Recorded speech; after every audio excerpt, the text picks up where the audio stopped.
الحمدللہ وکفا وسلام علی عبادہ الذین اصطفی اما بعد۔ ناظرین، ایک ویڈیو نظر سے گزری حضرت شیخ الاسلام مفتی تقی صاحب عثمانی اطال اللہ عمرہ، اللہ تبارک و تعالیٰ آپ کی عمر برکت عطا فرمائے۔ اللہ تبارک و تعالیٰ آپ کے سائے کو تمام امت پر تادیر قائم رکھے۔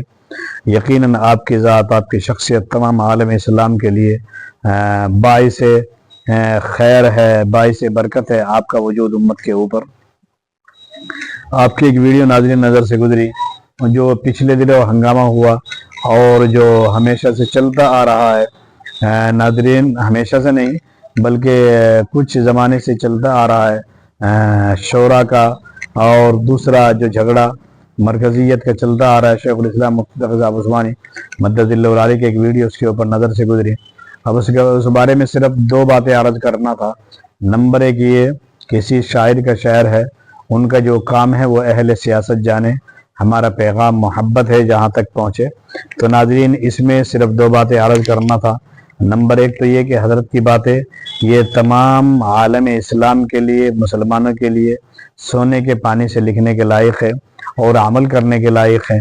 اور دوسری بات یہ دھیان رکھنے کی ہے کہ اس میں دو لوگ ہیں، ایک تو وہ جو مستقل تحریکات کے اندر انتشار پھیلا رہے ہیں، ان سے تو اللہ تبارک و تعالیٰ کل قیامت کے دن خود حساب لے لے گا، کوئی مسئلہ نہیں ہے۔ دیکھنے والی بات یہ ہے کہ ہمارے اکابرین نے، بزرگوں نے یہ کام کس لیے شروع کیا تھا۔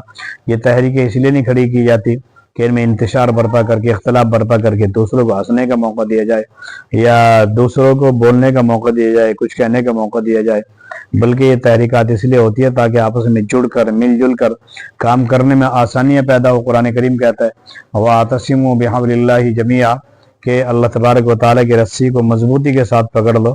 تو ناظرین، یہ تحریکات اس لیے نہیں ہوتی کہ ان میں انتشار ہو، ہر آدمی اپنی 1.5 انچ کی مسجد الگ بنانا چاہے۔ قرآن کریم نے اس کو بہت پہلے کہا تھا فَتَفْشَلُوا وَتَذْهَبَ رِيحُكُمْ، کہ اگر تم انتشار میں پڑو گے، اگر تم افتراق میں پڑو گے، اگر تم الگ الگ ہو جاؤ گے، ٹکڑوں میں بڑھ جاؤ گے، تو تمہاری ہوا اکڑ جائے گی اور معاملہ خراب ہو جائے گا، دشمن تمہارے اوپر غالب آ جائے گا۔ تو ناظرین، جو شیطان تو بہرحال بہت اگلا ہے، وہ وعدہ کر کے آیا تھا رب الجلال کی عزت کی، قال فبعزتک لأغوینہم اجمعین، کہا تیری عزت کی قسم، اس نے تو ساروں کا ہی وعدہ کیا تھا کہ میں ساروں کو بہکاؤں گا، مگر اللہ فرماتے الا عبادک منهم المخلصین، کہ اس نے یہ کہا تھا کہ جو چند بنتے ہیں وہ بچ جائے تو بچ جائے، ورنہ کوشش تو ساروں کی کروں گا۔ اور اللہ تبارک و تعالیٰ فرماتے ہیں وَلَقَدْ صَدَّقَ عَلَيْهِمْ إِبْلِيسُ ظَنَّهُ فَاتَّبَعُوهُ إِلَّا فَرِيقًا مِّنَ الْمُؤْمِنِينَ، کہ ابلیس نے اپنا وعدہ سچ کر دکھایا، اور چند لوگ ہیں جنہوں نے اس کی پیروی نہیں کی، لیکن لا فریقا من المؤمنین، مگر مسلمانوں میں سے۔ لیکن اب ایسا محسوس ہوتا ہے کہ مسلمانوں میں سے بھی مستقل فریق اس کے پیچھے لگ ہی گئے ہیں۔ چنانچہ ہونا تو یہ چاہیے تھا کہ اتحاد کے ساتھ جو ہمارے اکابرین کام شروع کر کے گئے تھے اسی نہج پر رہتا اور اسی پر چلتا، لیکن بعد میں انتشار ہوا۔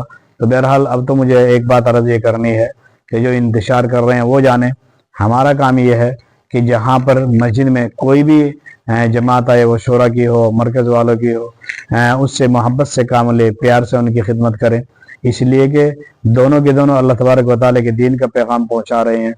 جس طرح سے دارالعلوم دیوبند الگ ہو گیا، یہاں پر بھی ہمارے اکابرین نے جو بھی ہوا، بہرحال جو ہوا اللہ جانے، وہ جانے اس وقت کے حالات کیا تھے، لیکن ہمارے اکابرین کا نمونہ آج بھی ہمارے سامنے ہے کہ وہاں دارالعلوم دیوبند کے اندر بھی اسی طرح سے دین کی خدمت جاری و ساری ہے، اور باہر دارالعلوم وقف میں بھی اسی طرح خدمت جاری و ساری ہے۔ اسی طرح سے ناظرین، مزارالعلوم کے اندر ہوا، وہاں بھی خدمت جاری و ساری ہے، ادھر بھی جاری و ساری ہے۔ تو یہاں پر بھی خاص طور پر درخواست یہ کرنا ہے کہ وہ مساجد جہاں پر جماعت جائے، وہ کوئی سی بھی جماعت ہو، شورا والوں کی جماعت ہو یا اسی طرح دوسری جماعت ہو، ہم اس سے کوئی لینا دینا نہیں، کون سی ہے، دونوں اللہ تبارک و تعالیٰ کی دین کی خدمت انجام دے رہی ہیں، کہ کوئی سی بھی آ جائے اسی سے کام لے، ہم اس انتشار میں نہ پڑے۔ جو انتشار پھیلا رہے وہ جانے، اللہ جانے، لیکن ہم انتشار میں نہ پڑے۔ ابھی پچھلے دنوں تقریباً 1.5-2 مہینے پہلے ایک کارگزاری آئی تھی کہ ان میں سے کسی ایک کا انتقال ہو گیا، تو مرکز والوں نے اس کی جماعت کی نماز پڑھنا بھی گوارہ نہیں کی۔ یہ شدت، کیا وہ مسلمان نہیں ہیں؟ کیا وہ اللہ کے نبی صلی اللہ علیہ وسلم کے کلمہ نہیں پڑھ رہے ہیں؟ کیا وہ قرآن کریم کی تلاوت نہیں کر رہے ہیں؟ کیا وہ ذکر و اذکار نہیں کر رہے ہیں؟ یہ کون سا فرقہ ہے جو الگ بننا چاہتا ہے، اور یہ کون سا طبقہ ہے جو اپنے آپ کو الگ لے جانا چاہتا ہے؟ اتنے فرقے تو پہلے ہی ہو چکے ہیں، تو کیا ابھی بھی عقل نہیں ہے؟ ابھی بھی سوچنے کا وقت نہیں آیا کہ ہم کس انتشار کی طرف جا رہے ہیں اور کیوں جا رہے ہیں، کیا ضرورت ہے؟ اگر کسی وجہ سے ہو گیا، جیسے شیخ الاسلام صاحب نے اشارہ کیا کہ ہم نے چاہا تھا کہ یہ تنظیمیں نہ بٹیں لیکن بٹ گئی، تو بہرحال اب ضرورت ہماری یہ ہے کہ ہم تو کام چلاتے ہی رہیں، کام ہونا چاہیے، مقصد دین کی خدمت ہے۔ تو آدمی مسجد والوں کو بھی چاہیے، جماعت کے ساتھی کو بھی چاہیے کہ جو بھی جماعت آ رہی ہے ہم انہی کی خدمت کریں، ہم آپس کے اس انتشار میں نہ بیٹھے کہ کیا ہو رہا ہے، کیوں ہو رہا ہے۔ سارے مسلمان ہیں، اللہ کے نیک بندے ہیں، اور اس طرح کے مشاہدات پہلے ہو چکے ہیں۔ ادھر میرے معاویہ، ادھر حضرت علی رضی اللہ تعالیٰ عنہ ہیں، اور دونوں آپس میں ایک دوسرے کو مسلمان سمجھ رہے ہیں، ان کا احترام بھی کر رہے ہیں، نظریاتی اختلاف الگ ہے لیکن احترام بھی کر رہے ہیں، مسلمان سمجھ رہے ہیں۔ اور اسی طرح اسی لیے حضرت علی رضی اللہ تعالیٰ کے قیدی کو غلام بنانے سے منع فرما دیا تھا۔ تو اسی لیے ضرورت اس بات کی ہے، امت مسلمہ کی ضرورت ہے کہ وہ اس کے ناخن لے اور اس طرح کے انتشار میں نہ پڑے۔ پہلی ہی امت مزید انتشار کا شکار ہو چکی ہے، اور باقی حضرت نے کیا فرمایا، بہت غور سے سماعت فرمائیے اور اپنی زندگی میں لانے کی کوشش کیجیے گا اور اس پر عمل کرے۔ کوئی بھی جماعت آئے، کہیں کی ہو، کسی طرح کی ہو، مستقل خدمت لینی مقصد ہے، ہمیں انتشار میں گھسنے کی اور گروپ بندے کی ہمیں کوئی ضرورت نہیں ہے۔ دعا بھی کرے اللہ تبارک و تعالی مستقل اس انتشار سے ہم سب کی حفاظت فرمائے، اور جو جہاں جہاں پر بھی جماعتیں پہنچ رہی ہیں وہ کوئی سی بھی ہو، ان کے ساتھ بے احترامی سے پیش نہ آیا جائے، ان کی خدمت کی جائے، ان کے احترام کیا جائے اور ان سے دین کی خدمت لی جائے۔ بس اتنا کام ہے، اور کوئی دوسرا کام بیکار کر کے انتشار میں اپنے آپ کو نہ گھسائیں۔ السلام علیکم ورحمۃ اللہ وبرکاتہ۔ حضرت کی ویڈیو دیکھے گا۔ وہ جماعت حضرت مولانا محمد الیاس صاحب رحمۃ اللہ علیہ اگر آج حیات ہوتے تو خون کے آنسو ہوتے اس واقعے کے اوپر جو پیش آیا۔ انہوں نے تو کوئی نہ ان کو امارت کی خواہش تھی، نہ ان کو شورا کی خواہش تھی، نہ ان کو کسی اور تنظیم کی خواہش تھی، وہ کام لے کر آئی۔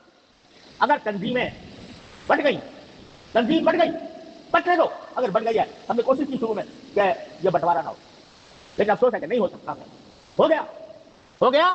تو اب بتاؤ، تنظیم مقصود ہے یا کام مقصود ہے؟ ایک بات کہو مجھ سے، بتاؤ نعرہ تکبیر، نعرہ تکبیر، کام مقصود ہے یا کسی بھی خاص جماعت کے ساتھ منسلک ہونا مقصود ہے؟ کام مقصود ہے۔ اگر کام مقصود ہے تو خدا کے لیے تفریق بٹھاؤ۔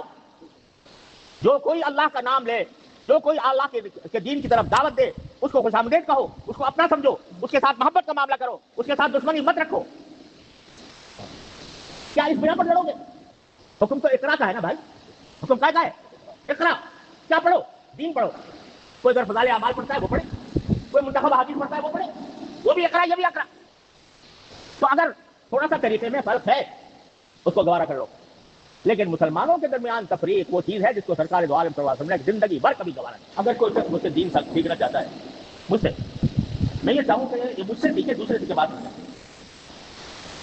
میں یہ چاہوں کہ مولانا عارف بھائی، ان کے پاس دو چار آدمی آتے ہیں دین سیکھنے کے لیے، میں کہتا ہوں کہ تم کو یہاں سے تو میرے پاس یہ بتاؤ، اخلاص ہوگا یا ریاکاری ہوگی؟ اگر دین سیکھنے کے لیے ایک آدمی آ رہا ہے اور ایک جماعت کے ذریعے دین سیکھ رہا ہے تو اس سے کیوں دشمنی ہو آپ کو؟ اگر آپ کو ذریعہ ہوتا ہے تو وہ بھی آپ کا کام کر رہا ہے، وہ کر رہا ہے تو وہ بھی آپ کا کام کر رہا ہے۔ صحابہ کرام رضی اللہ تعالیٰ عنہم اجمعین کے بارے میں حضرات تابعین فرماتے ہیں کہ بہت سے صحابہ کرام سے ہم جاتے تھے مسئلہ پوچھنے کے لیے، تو وہ کہتے تھے بھائی فلاں بات وہ بڑا زیادہ بڑا عالم ہے، آپ اس سے پوچھ لو۔ وہاں جاتے تھے تو وہ کہتے تھے فلاں بڑا عالم ہے، اس سے جا کے پوچھ لو۔ بعض اوقات گھوم پھر کے پھر پہلے آدمی کے پاس ہم آتے تھے کہ وہ تو سب یہ کہہ رہے ہیں کہ آپ ہی بتائیں، تو پھر ان کو مسئلہ بتاتے تھے۔ وہ چاہتے تھے کہ یہ دین سے بتانے کی جو فضیلت ہے وہ میرے بھائی کو حاصل ہو جائے تو زیادہ بہتر ہے، اس کا ثواب اس کو مل جائے۔ اس کے آج دنیا بن گئی ہے کریڈٹ کی، کریڈٹ لینا ہے، تیرا کس کا ہے، کس کے سر بجے، کس کا نام لیا جائے کہ اس نے بہت بڑا کارنامہ انجام دے دیا۔ میں قسم سے کہتا ہوں کہ اگر حضرت مولانا محمد الیاس صاحب رحمۃ اللہ علیہ کے حاشیہ خیال میں یہ بات گزری ہوتی کہ میرا نام ہو جائے دنیا میں کہ اس نے دنیا میں دعوت دین کا بیڑا اٹھایا، تو ہر چیز وہ دعوت میں شروع نہ کرتے۔ ان کے دل میں صرف اخلاص تھا، صرف للہیت تھی، صرف یہ کام تھا کہ اللہ تبارک کے دین کو کوئی فائدہ پہنچ جائے۔ آج ہم اس میں کدھر پڑھے کہ جو ہماری پسندیدہ تنظیم ہے اس میں آتا ہے وہ میرا ہے، دوسری تنظیم میں جاتا ہے وہ میرا نہیں ہے، وہ دشمن ہے میرا، وہ مخالف ہے۔ ضرورت پڑی تو لڑوں گا اس سے، ہاتھ ہمائی بھی کروں گا، لڑائی بھی کروں گا، اگر ضرورت پڑی قتل بھی کر دوں گا، اعوذ باللہ العلی العظیم۔ یہاں تک نوبت پہنچ جائے تو خوب سمجھ لو کہ شیطان نے اپنا راستہ بنا لیا۔ جب یہاں تک راستہ پہنچ جائے، مسلمان کے خلاف قتل و قتال پر آمادہ ہو جائے، سمجھ لو کہ شیطان نے ان کے اندر راستہ بنا لیا۔ وہ صحابہ کرام تھے رضی اللہ تعالیٰ عنہ، جن کو نبی کریم صلی اللہ علیہ وسلم کی توبہ حاصل تھی کہ وہ آپس میں قتل و قتال کے باوجود صحابی رہے، کیوں؟ اس لیے کہ نیتیں دونوں کی خالص تھی۔ لیکن ہمارے دور میں قتل و قتال مسلمان کے درمیان، ایک آدمی دوسرے پر پتھر اٹھائے، دوسرے پر تلوار اٹھائے، دوسرے پر گولی چلائے، دوسرے کو دھکا دے، دوسرے کو گرائے، یہ سوائے شیطان کے اور کسی کا کام نہیں ہو سکتا۔ تو میرے بھائیو عزیزو، آج مجھے یہ بات کرنے کا آپ کے سامنے موقع مل گیا۔ میرے علم میں کچھ بات لائی گئی کہ الحمدللہ اس اجتماع میں دونوں قسم کے حضرات موجود ہیں۔